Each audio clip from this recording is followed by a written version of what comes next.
Bonjour, je suis Vincent et je vais répondre aujourd'hui à une de vos questions qui est comment je fais pour créer une série pour une exposition. Mais avant, je vais te demander de t'abonner à la chaîne si c'est pas encore fait et si tu peux mettre un petit pouce bleu, ça augmentera le référencement des vidéos.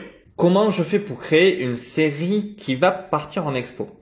Alors, relativement, j'ai deux solutions à te proposer à ce niveau-là. Généralement, ça peut être des projets que je construis, c'est-à-dire que je vais avoir un thème que je vais décliner sous plusieurs points en fait, sur le travail du corps par exemple, et ça va être en mouvement, figé, la tête, les pieds, tout un processus comme ça qui me permet en fait de travailler autour d'un thème. Mais parfois, ça peut être compliqué parce qu'il faut trouver plusieurs modèles, un modèle. Bon, ça dépend un peu des choses. Généralement, sur une série comme ça, je vais choisir un modèle, voire deux modèles, pour pas non plus être contraint en fait. C'est-à-dire que souvent, si tu as trop de modèles pour faire une série en expo, ça peut engendrer des problèmes. Si tu te manques une photo, que tu dois faire revenir un modèle, est-ce qu'elle va être dispo, pas dispo, est-ce qu'elle va être d'accord d'être exposée avec... Voilà, des fois ça peut vite devenir problématique, donc généralement je travaille avec un modèle, voire deux modèles. Souvent, si vous avez déjà vu mes vidéos, vous avez vu qu'il y a un modèle. Je travaille beaucoup avec un modèle et les autres modèles pour d'autres choses. Ce qui peut se passer aussi, ça a été surtout le cas avec la série L, la série L, oui, je dis pas de conneries. C'est qu'en fait, j'avais une sortie de prévue avec deux modèles, en nu, en extérieur, dans la neige en plus, surtout en hiver, il n'y avait pas trop de neige à cette époque, mais surtout en hiver.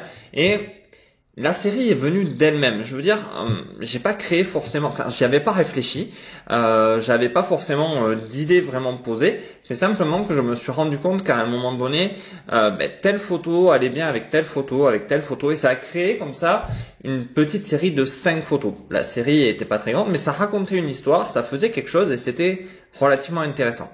L'idée dans une série en expo, l'histoire est importante, mais voilà, et pas toujours essentielle. Ça peut être juste des poses qui disent quelque chose. Il peut y avoir une histoire dans une seule photo. C'est pas forcément l'histoire qui va se répéter dans une série de photos. Ça peut être une lumière posée et on décortique un peu dans cette lumière. Ça peut être une série aussi. Ça peut être un objet qui fasse la série. Par exemple, j'ai un trou sur le photographe, mais qui faisait mettre les modèles sur un cube. Et il l'a fait prendre des positions totalement différentes sur ce cube. Et finalement, c'est le cube qui est une histoire plus que le modèle en lui-même.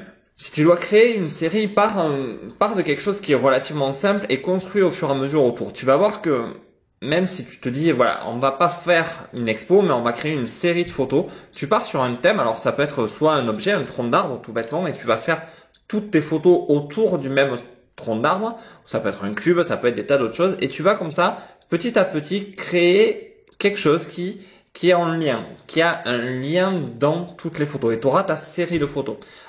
Les séries de photos sont pas non plus forcément définies. C'est-à-dire, on va pas se dire, bon, on va faire 10 photos et la série, elle est finie. Je veux dire, il y a des séries qui peuvent être faites en continu sur même toute ta vie, quoi. Donc, vous prenez pas la tête avec ça. Je ne passe du tu au vous. Vous prenez pas la tête avec ça.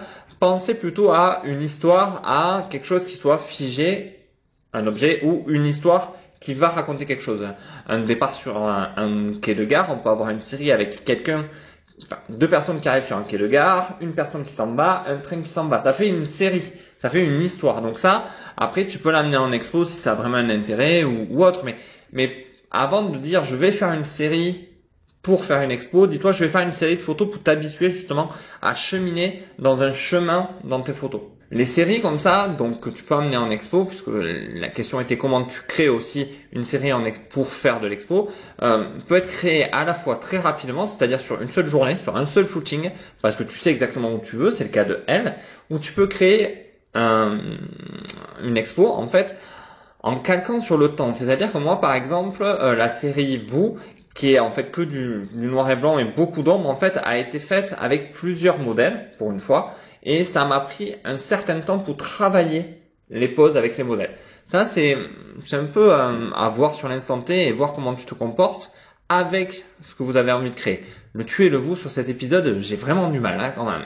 Bref, prenez le temps, créez des séries et vous verrez après si vous pourrez les emmener en expo, s'il y a vraiment une valeur. Et puis il y a expo et expo. Il y a l'expo, on va dire, chez vous, soit dans votre club photo, soit dans votre ville.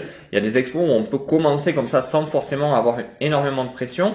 Et puis il y a les expos, après les grandes expos dans les grandes galeries, mais ça vient souvent plus tard. Pour finir, je vais vous demander de vous abonner à la chaîne si c'est pas encore fait. Si c'est fait, activez la petite cloche pour recevoir les notifications pour les prochaines vidéos. N'hésitez pas à mettre un petit pouce bleu si cette vidéo vous a plu et surtout allez télécharger les 2 e-books dans la description. Un e-book sur 7 setup simple et efficace et un autre sur maîtriser son appareil photo et la lumière naturelle. Sur ce, je vous remercie. Faites des photos surtout. Allez-y. C'est la vie. Lâchez-vous. Et je vous dis à bientôt.